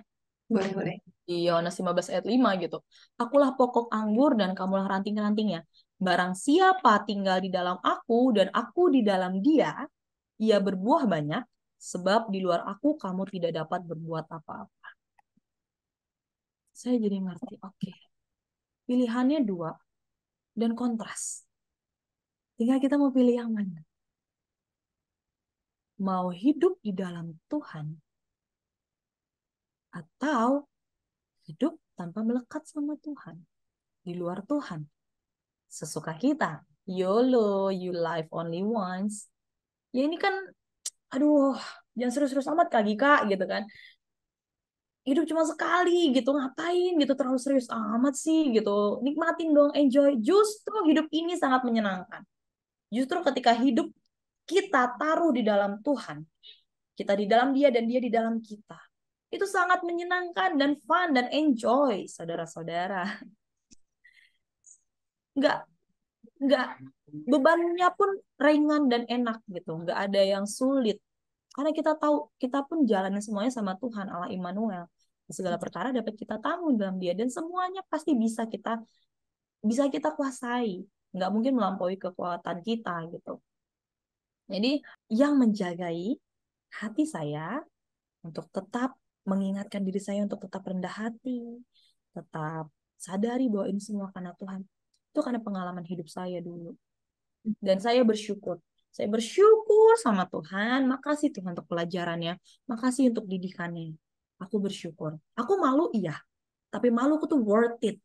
Worth it banget sama pelajaran hidup yang aku dapetin. Aku dapat satu nilai kebenaran yang aku hidupin. Pada saat itu aku malu. Mungkin teman-teman di situ juga mungkin pada kayak, ih kok juara Olimpiade ini gitu kan, remit. Oke, pada saat itu. Tapi pada saat sekarang siapa yang ingat? Mungkin gak ada yang ingat kecuali saya sendiri. Saya ingat karena itu sangat membekas dalam hidup saya dan itu menghasilkan didikan nilai kebenaran yang saya hidupin sampai saat ini. Jadi ketika saya mulai diangkat lagi nih, naik satu, I'm totally nothing, udah lagi, itu semua karena Tuhan. Itu semua karena Tuhan. Aku tahu Tuhan aku lemah. Aku tahu Tuhan aku nggak sempurna. Aku tahu Tuhan aku belum berpengalaman. Tapi karena justru dalam kelemahanku lah kuasa-Mu jadi sempurna. Aku mau submit, aku mau masuk dalam pribadimu, aku mau menyatu dengan pribadimu. Ini cuma pribadimu aja yang kelihatan. Sebab dia langkahnya semakin besar dan aku yang semakin kecil. Itu yang terus mau saya hidupin ya Kak ya. Terus mau saya hidupin. Tuhan, biarlah Engkau yang semakin besar dan aku yang semakin kecil, bahkan nggak kelihatan, hiskianya nggak ada. Sehingga ketika Tuhan lihat hidupku, orang cuman bilang, Tuhan ada dalam hidupnya, Tuhan menyertai dia. Itu Tuhan. Dan itu masih terus saya terus hidupin gitu, terus hidupin. Biarlah engkau yang semakin besar, aku yang semakin kecil. Kau yang semakin besar, aku semakin kecil. Terus hidupin gitu sampai itu jadi nyata, itu jadi daging. Firman itu menjadi hidup gitu dalam kehidupanku. So, tetap sadari diri, kita nggak bisa apa-apa tanpa Tuhan. Dan mari kita biarkan Tuhan saja yang ambil alih hidup kita. Dan semua kemudian hanya bagi Dia. Nih, Kak, apa namanya, agak tantangannya adalah ketika di posisi promosi itu ya, Kak, dipuji. Dipuji Oh, orang. itu betul betul. Wah, Wih, hebat ya. hebat ya. Wah, hebat ya, masih muda. Udah jadi kepala sekolah gitu. Wah, hebat ya. Itu tantangan menurut saya. Jadi ketika hal itu ada, hal itu datang. Tuhan, aku mau forward ini ke engkau. Jadi kayak WhatsApp kita bisa dapat chat dari siapa? Aku forward tanpa aku kurang atau aku kurangin atau aku tambahkan itu. Forward, forward. Tuhan ini untukmu. Puji Tuhan, puji Tuhan, puji Tuhan. Gitu. Aku forward karena yang hebat itu Tuhannya gitu. Puji Tuhan, puji Tuhan gitu. Sayanya mah cuman ya cover. Alat, saya hanya alat. Alat yang mau dipakai sama Tuhan. Karena saya pernah dengar nih satu hamba Tuhan bilang, sebenarnya sumber masalah itu adalah manusia ya, yang ada di dunia ini, sumber masalah itu manusia. Dan solusinya adalah manusia juga. Tuhan akan pakai manusia untuk menyelesaikan masalah-masalah yang disebabkan oleh manusia. Jadi Betul. memang Tuhan butuh partner. Kenapa sih nggak Tuhan jadi kayak langsung aja gitu, benar benar benar benar gitu, kayak pulihkan pulihkan pulihkan gitu tanpa ada manusia sebenarnya bisa kan, dia kan Allah Maha Kuasa, dia bisa melakukan segala sesuatunya. Yes, but God need people. Dia butuh orang yang mau menyadari, mengenali panggilan hidupnya, dan mau menghidupi panggilan hidupnya. Setiap kita manusia pasti punya panggilan hidup. Setiap kita manusia pasti punya talenta. Tuhan pasti percayakan. Percayakan panggilan hidup dalam hidup kita. Tuhan nggak mungkin ciptakan manusia iseng. Nggak ada yang iseng. Semua ada tujuannya. Ketika kita belum tahu nih purpose-nya apa, aduh tujuan hidupku apa ya, callingku apa ya, panggilan hidupku apa ya, kayaknya biasa-biasa aja, kayaknya nggak ada yang spesial gitu-gitu aja. Yuk, mari masuk ke hadirat Tuhan. Kita baca firman Tuhan, kita tanya. Percaya deh, kita nanya Tuhan jawab. Tuhan itu nggak susah dijumpai. Apalagi hari-hari ini ya. Puji Tuhan loh, hari-hari ini kita tuh tidak sulit tuh menjumpai Tuhan. Tapi saat ini Tuhan itu sangat mudah ditemui dan di Indonesia pun puji Tuhan Bible dengan sangat mudahnya diakses dengan banyak terjemahan. Wah, sumber daya yang sangat-sangat mahal nilainya, value-nya, kebenaran itu. Sayang sekali kalau kita anggurkan, kita anggurin. Waduh, sayang banget gitu kayak wah, ayo gitu, yuk kita sama-sama yuk, saya juga gitu. Yuk kita cintai firman Tuhan. Yuk kita balik lagi ke firman. Semuanya ada kok di dalam firman. Pasti ada. Segala macam masalah, kesehatan, tentang pendidikan, sosial, politik, semua ada. Ada semuanya. Kalau kita mau gali, Tuhan pasti kasih tahu kok. Wow. Jadi gimana caranya untuk kita supaya tetap rendah hati gitu ya, nggak sombong, tetap terkoneksi dengan Tuhan gitu ya kak ya. Betul, Iya, menyadari betul kalau kita ini nggak bisa tanpa Tuhan. iya, iya. Dan memberikan kemuliaan itu hanya bagi Dia. Gitu. Jadi jangan deh kita berpikir ini karena aku. Jangan, jangan sampai kita berpikir ini karena ya karena aku berusaha siang dan malam, aku belajar siang dan malam, aku usahain aku menangin tender ini. Ya mungkin iya, mungkin secara manusia iya, tapi pasti capek. Karena kan dalam firman Tuhan ketika kejadian Menara Babel ya, Tuhan pun berfirman, mulai saat ini segala sesuatu yang direncanakan manusia tidak ada yang gagal. Jadi nggak heran gitu kenapa ada teknologi-teknologi yang kayaknya tuh nggak apa ya nggak membangun mungkin ya, atau misalnya Hmm, teknologi-teknologi yang mungkin sifatnya destruktif walaupun sebenarnya tergantung penggunanya ya. iya. Karena ya sebenarnya dan kenapa pencipta-pencipta apa teknologi itu nggak semuanya orang yang takut akan Tuhan gitu. Nyatanya pun orang yang nggak kenal Tuhan pun bisa tuh menciptakan ini itu segala macam, buat ini itu segala macam gitu, buat kebijakan-kebijakan. Ya Tuhan sudah berfirman dan firman Tuhan nggak bisa ditarik gitu. Tuhan udah berfirman apa yang sudah ya direncanakan manusia, tidak ada yang gagal. Dan kita kalau mau ngejar dengan cara kita, saya ngejar populeritasan, ngejar promosi, ngejar apa, harta, misalnya harta duniawi, bisa pasti, pasti bisa banget dengan kerja keras, tekun, dengan banyak hal lah ya, dengan cara-cara manusia pasti bisa. Tapi pasti capek, pasti ada satu yang kosong di hatinya. Ini aku bukan ngejudge ya, cuman ya itu kebenarannya. Karena pasti ada satu ruangan yang kosong di hatinya, ngerasa kayak nggak puas. Kenyataannya apa? Buktinya apa? Ada orang yang berkelimpahan harta, bergelimangan harta, yang posisinya oke, tapi ngerasa sepi hidupnya. Saya pernah dengar kesaksian-kesaksian, tapi memang salah satu kelemahan saya kurang kurang mengingat dengan baik ya. Makanya dari tadi nyebutin ayat-ayat pun nggak disebutin tuh dari pasal mana, ayat mana gitu. Cuma saya ingat aja kata-katanya gitu, kata-katanya itu karena itu yang saya hidupin gitu. Buktinya apa? Banyak pekerja-pekerja kantoran ya di negeri luar sih, di negeri luar itu yang itu tadi bunuh diri, kelelahan, exhausted. Mungkin mereka punya posisi yang tinggi, hebat, itu pasti capek deh, jamin deh. Pasti karena saya pernah ngerasain ya, ketika saya apa ya mulai berpikir bahwa dengan cara manusia, bukan berarti saya itu selalu 100% setiap hari terkonek dengan Tuhan, Kak. Enggak juga sih, Kak. Jadi ada masa-masa di mana setelah menjabat jadi kepala sekolah ini, saya pakai logika manusia, saya pakai pengertian-pengertian manusia, pakai pengalaman-pengalaman manusia, tanya segala macam pertimbangan-pertimbangan secara manusiawi. Saya sempat seperti itu dan saya sangat-sangat lelah, saya sangat-sangat capek, saya sangat-sangat pusing, dan saya tahu ini salah, ada yang salah. Puji Tuhan sekali. Saya punya komunitas rohani yang backup, yang nopang gitu. Sehingga ketika saya udah mulai apa ya tenggelam dalam kesibukan duniawi, dalam kesibukan pekerjaan, saya mulai kehilangan waktu bersekutu dengan Tuhan. Bukan kehilangan, menghilangkan sebenarnya. Saya mulai tidak memprioritaskan hubungan saya dengan Tuhan. Saya yang penting kerja selesai, kerjaan selesai, kasus selesai dan lain sebagainya. Saya pakai cara manusia. Itu sangat lelah banget sampai saya, Tuhan kok kapan datang ya? Saya sempat pernah kayak gitu. Tuhan kapan Oke. datang ya? Itu kan sebenarnya bahasa rohani aja gitu. Sebenarnya itu udah kayak Iya. capek tingkat akut gitu loh, yang kayak aduh kapan kau datang Tuhan gitu untuk menjemput setiap umat manusia.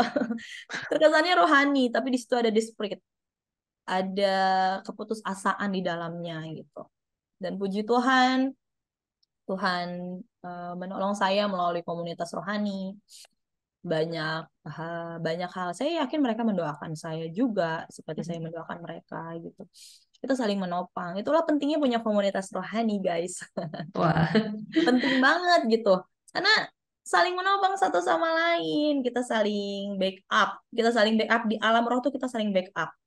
Ada ketika ada yang mulai jatuh, kita nggak ngehakimin, tapi kita backup. Tuhan tolong dia, Tuhan tolong dia. Engkau yang tahu dia apa yang terjadi, apa yang dialaminya. Tuhan tolong, Tuhan tolong. Dan saya rasakan itu karena backupan teman-teman rohani sih, keluarga rohani. Meskipun mereka nggak pernah ngomong ke saya bisa rasakan di alam roh ada yang nopang gitu. Dan kenapa saya bisa dengan berani berkata kalau kita ngejar duniawi dengan cara kita sendiri itu capek, karena saya ngerasain capek. Jadi so let's go. Ini masih ada waktu. Tuhan kasih nafas, pasti artinya kita diberikan kesempatan. Yuk, balik lagi, prioritaskan, carilah dahulu kerajaan Allah dan kebenarannya, maka semuanya akan ditambahkan kepada kita. Hikmat, kemampuan untuk memutuskan segala sesuatu, kemampuan untuk membagi waktu, mengelola waktu, semuanya bakalan dikasih sama Tuhan. Yang penting kita prioritaskan Tuhan, gitu. Wow, keren banget nih Kak. Kalau misalnya aku boleh tepuk tangan dulu ya Kak. Puji Tuhan. Iya, iya. Dan aku setuju banget gitu ya. Ini seakan tuh kita kan hidup nih masih apa ya, masih belum tahu gitu ya. Maksudnya masih panjang gitu ya. Karir kita juga mungkin kita mau kejar masih panjang gitu. Kalau misalnya kita mau tetap punya tenaga ya untuk lari gitu istilahnya. ya tetap harus ngutamain Tuhan dulu gitu ya, supaya kita terus Betul, ada tenaga gitu ya, untuk kita terus lari dalam perlombaan kehidupan ini gitu ya, perlombaan betul. iman gitu ya. Wow, mantap mantap. Nih memberkati aku juga nih Kak sebenarnya. Hai. Thank you, thank you. Dan nggak kerasa kita udah di akhir dari episode kita kali ini. Nggak berasa ya. Nggak kerasa ya. Boleh nih Kak, untuk sebagai penutup gitu. Dari Kak Hizkia, apa sih pesan-pesan Kak Hizkia untuk teman-teman kita nih yang lagi pada nonton episode kita kali ini gitu. Apa yang mau Kak Hizkia sampaikan? Ya, untuk teman-teman yang lagi nonton podcast ini, kalian nggak sendiri, guys. Kita sama-sama. Kita lagi berjuang dalam pertandingan iman kita masing-masing. Pertandingan kita bukan melawan darah dan daging, tapi pertandingan kita melawan roh-roh di udara, penghulu-penghulu di udara. So, yuk, mari yang saya hidupin dan saya alamin gitu. Pagi-pagi, ketika kita bangun pagi, kita menangkan dulu pertandingan sehari ini. Hmm. Jadi pagi itu kita prioritaskan dulu untuk ketemu sama Tuhan. Kita menangkan dulu pertandingan dengan Tuhan. Kita bergelut ya. Apa yang jadi rencana iblis hari ini semuanya dibatalkan di dalam nama Tuhan Yesus. Dalam nama Tuhan Yesus gitu. Dengan sungguh-sungguh gitu. Berkobar-kobar baca firman Tuhan gitu. Pasti perjuangan. Tapi lebih baik perang di pagi hari daripada perangnya di sepanjang hari. Karena yang saya rasakan ya Kak ya. Ketika eh, pagi ini berdoa biasa, baca biasa gitu, baca kita kayak rutinitas biasa. Dalam keseharian itu perangnya tuh agak berat gitu, kayak mengalami hari demi hari itu kayak berat aja. Tapi ketika pagi itu kita udah menang gitu ya. Pagi kita menang, kita bangun hubungan sama Tuhan, terus apa yang jadi rencana ibu semua digagalkan di dalam nama Tuhan Yesus. Hari-hari yang kita jalani tuh enteng, hari-hari surga yang kita alami. So, mari kita bangun, prioritaskan hubungan kita sama Tuhan, libatkan Tuhan terus dalam segala hal, dan kita nggak pernah sendiri, guys. Kamu nggak pernah sendiri. Dia Allah Immanuel, dia Allah yang setia. Dia nggak pernah ninggalin kita barang sedetik pun. Dia selalu pegang tangan kita, pegang erat tangan kita. Bahkan hari-hari kita itu sudah ada di kitabnya. Itu dalam kitab Mazmur ya. Itu udah ada gitu. Tuhan tuh udah ada rancangan buat hidup kita. Tinggal kita mau ambil apa enggak. Kita mau jalanin atau enggak. Gimana kita bisa jalanin? Kita kerjasama sama Tuhan. Jadi mari terus kejar Tuhan bareng-bareng. Kita nggak bertanding sama rekan pelayanan kita. Aku lebih rohani dari dia, dia lebih rohani dari aku. No, bukan itu fokus kita. Fokus kita adalah apa yang Tuhan sudah tetapkan targetnya, itu yang mau kita capai. Dan iblis tahu kita tuh mau dipakai sama Tuhan. Makanya dia buat banyak masalah terjadi. Dia buat fokus kita kadang teralihkan sama fakta dan data di dunia ini. Padahal sebenarnya yang harus kita percayai dan ada dalam pikiran dan hati kita adalah fakta firman Tuhan. Fakta berkata bahwa kamu nggak bisa. Fakta berkata bahwa itu mustahil. Tapi firman berkata kamu bisa ketika kamu mau sama Tuhan. Kita bisa ketika kita menanggungnya di dalam Tuhan. Kita bisa karena semuanya itu tidak melebihi kekuatan dan kemampuan kita. Itu firman Tuhan. Itu yang harus kita percaya. Mari kita ganti semua data yang ada di otak kita itu yang data-data duniawi, fakta-fakta duniawi kita ganti dengan data-data dari sorga, dari firman. Dan kita hidupin. Bareng-bareng yuk kita hidupin.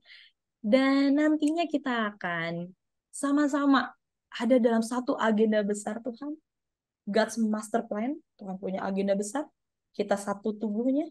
Kita adalah anggota tubuhnya. Mungkin aku kelingking. Mungkin kamu adalah jempol. Mungkin kakak adalah kaki kanan. Kita nggak tahu. Tapi kita punya bagian dalam kerajaan Allah. Dan kita yuk berjuang sampai nanti masanya kita bakalan ngerayain sama-sama sama Tuhan di surga, di kerajaan yang kekal, di kerajaan yang tidak tergoncangkan. Dan firman Tuhan itu adalah tidak tergoncangkan. Dunia boleh berubah, dunia boleh eh, mengabarkan berita-berita yang membuat apa ya, mungkin ketakutan dan lain sebagainya. Tapi di dalam Allah hanya ada kasih, ketertiban, dan kekuatan. Dalam firman hanya ada kasih, ketertiban, dan kekuatan. So, yuk, mari kita berdiri di atas dasar firman. di atas dasar firman yang tidak akan tergoyahkan, yang tidak akan tergoncangkan. Semuanya digoncang, tapi ketika kita berdiri di atas firman, kita nggak tergoncang. Kak, boleh sharing satu nggak, Kak, yang aku Boleh, boleh. dari tadi sharing sebenarnya. Teringat ya tiba-tiba. Hmm. Ketika Petrus dan murid-murid Tuhan Yesus itu di atas kapal, ketika mereka ada dalam badai, terus Tuhan Yesus tuh jalan di atas air. Matius 14 ayat 28 sampai 31. Lalu Petrus berseru dan menjawab dia, Tuhan, apabila engkau itu, suruhlah aku datang kepadamu berjalan di atas air. Kata Yesus, datanglah. Maka Petrus turun dari perahu dan berjalan di atas air mendapatkan Yesus. Tetapi ketika dirasanya tiupan angin, takutlah ia dan mulai tenggelam lalu berteriak, Tuhan tolonglah aku. Segera Yesus mengeluarkan tangannya, memegang dia dan berkata, Hai orang yang kurang percaya, mengapa engkau bimbang? Di sini aku dapetin adalah, Petrus tahu Yesus berjalan di atas kemustahilan. Berjalan di atas air, manusia, itu adalah mustahil. Tapi Petrus mau beriman. Dia minta tolong sama Tuhan. Tuhan, aku mau beriman bahwa aku juga bisa jalan di atas air. Itu terjemahan, itu saya interpretasi begitu. Jadi Petrus pun mau jalan di atas air, makanya Petrus bilang, Tuhan, apabila engkau itu, suruhlah aku datang kepadamu berjalan di atas air. Petrus minta Tuhan berfirman, suruhlah aku datang kepadamu. Kata Yesus, datanglah. Itulah firman Tuhan Yesus. Firman Tuhan, datanglah. Dan Petrus mulai menapakkan kaki di atas air. Maka Petrus turun dari perahu dan berjalan di atas air mendapatkan Yesus. Dia bisa jalan di atas air karena ada firman Tuhan yang bilang. Firman Yesus yang berkata, datanglah. Dia berjalan di atas firman itu. Karena Yesus yang suruh datanglah, maka aku datang. Bukan karena kemampuan Petrus jalan di atas air, tapi karena Yesus sendiri yang berfirman, datanglah. Petrus mulai jalan di atas air, tapi di ayat yang selanjutnya, ketika dirasanya tiupan angin, takutlah ia dan mulai tenggelam lalu berteriak. Ketika dia merasakan ada data dan fakta dunia bahwa ada tiupan angin nih, nyatanya ada tiupan angin, dia mulai memikirkan, aku di atas air. Gitu. Baru sadar kali ya gitu. Tadinya fokus pada firman itu, fokus pada firman, datanglah kata Yesus, datanglah, datanglah, datanglah, datanglah. Datang badai, dia mulai goyah dan mulai tenggelam. But at the end, tetap Tuhan tolong Petrus. Sampai dibilang sama Yesus, "Hai, kamu orang yang kurang percaya," gitu ya. Mengapa engkau bimbang? Seharusnya ketika kita berjalan di atas firman, jangan bimbang. Kita dapat dapat apa ya? Dapat visi. Ini udah yang buat dapat panggilan, udah tahu nih panggilannya. Oh, aku dipanggil ke Papua misalnya. Udah tahu nih. Tapi logika kita masih kayak, aduh di Papua gimana ya? Aku nggak tahu nih, nggak ada saudara di sana, belum tahu nih lingkungan di sana gimana, segala macam, belum ada kenalan di sana. Logika mulai berkecamuk. Kita akan bimbang dan kita nggak bisa jalan. Tapi ketika kita hanya fokus pada firman, Tuhan berfirman padaku untuk ke Papua, ke tanah Papua. Aku nggak ngerti apa yang Tuhan mau kerjakan buat aku di tanah Papua. Atau aku nggak ngerti Tuhan mau kerjakan melalui aku apa untuk Papua. Tapi aku tahu Tuhan yang nyuruh aku. Dan aku mau jalan aja dengan ketaatan. Jika kita fokus hanya pada firman Tuhan, pada panggilan Tuhan itu, nggak mau fokus sama data-data duniawi, maka kita bisa berjalan di atas kemustahilan yang saya implementasikan dalam diri saya. Data dan faktanya saya ini masih muda. Saya ini masih muda banget, Kak. Masih Baru lulus. November ini masih 27 tahun. Masih muda gitu. Saya belum berpengalaman. Itu data dan faktanya. Tapi aku tahu Tuhan berfirman kepadaku. Ada firman Tuhan yang berkata, aku akan pakai hidupmu. Aku akan pakai hidupmu. Aku akan bawa hidupmu menuju penggenapan ilahi. Itu yang aku pegang. Tuhan yang suruh. Tuhan yang suruh. Tuhan yang konfirmasi iya. Jadi aku mau percaya sama itu. Aku nggak mau teralihkan fokusku pada hal-hal duniawi. Dan ketika aku mau fokus pada hal itu, pada firman Tuhan, pada panggilan hidup Tuhan, kita bisa berjalan di atas kemustahilan. Apa yang menurut orang nggak mungkin, itu bisa mungkin. Apa yang tidak ada menjadi ada. So, ketika kita sudah merenungkan firman Tuhan, mencintai firman Tuhan, aku juga lagi belajar banget nih untuk mencintai firman Tuhan. Kita renungkan siang dan malam, kita apalin terus tuh ayat firman Tuhan sampai terngiang-ngiang. Jadi nggak cuma baca sekali, tapi kita apalin terus tiap hari, setiap saat sampai terngiang-ngiang dan jadi karena firman itu hidup, dia harus jadi daging. Terus kita udah ngerti panggilan hidup kita apa. Yuk kita taat, jalan di atas firman-Nya. Percaya aja kalau Tuhan panggil pasti Tuhan perlengkapin. Tuhan panggil pasti nggak pernah iseng. Tuhan panggil pasti ada tujuannya. Dan semuanya itu ada garis merahnya, benang merahnya. Semua itu untuk melengkapi rencana besarnya Allah. Kita mau Tuhan segera datang, yuk kita percepat. Dengan kita pun mau untuk bekerja sama dengan Tuhan sesegera mungkin. Saat ini juga. Gitu kan. God Wow, bless. mantap-mantap Kak. Thank you banget nih Kak Iskia sharingnya nih ya. Aku ada satu pertanyaan Kak, nggak mau jadi pendeta Kak? Kayaknya udah siap nih Kak nih. Puji Tuhan ya kalau Tuhan panggil, why not? Amin. Doakan Kak. Bagus. Oke, nah em, sangat memberkati sekali nih Kak sharingnya pada episode kali ini. Dan pastikan ya, Blessed People, kita semua yang abis dengerin sharingnya Kak Hiskia nih, kita langsung praktek gitu ya, langsung bangun hubungan dengan Tuhan gitu ya.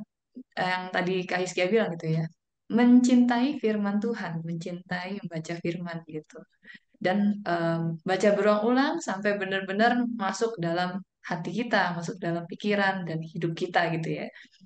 Oke, dan sukses terus nih untuk Aiskia nih, untuk karirnya sebagai kepala sekolah, juga untuk pelayanannya dan semua kehidupan Kahiskia.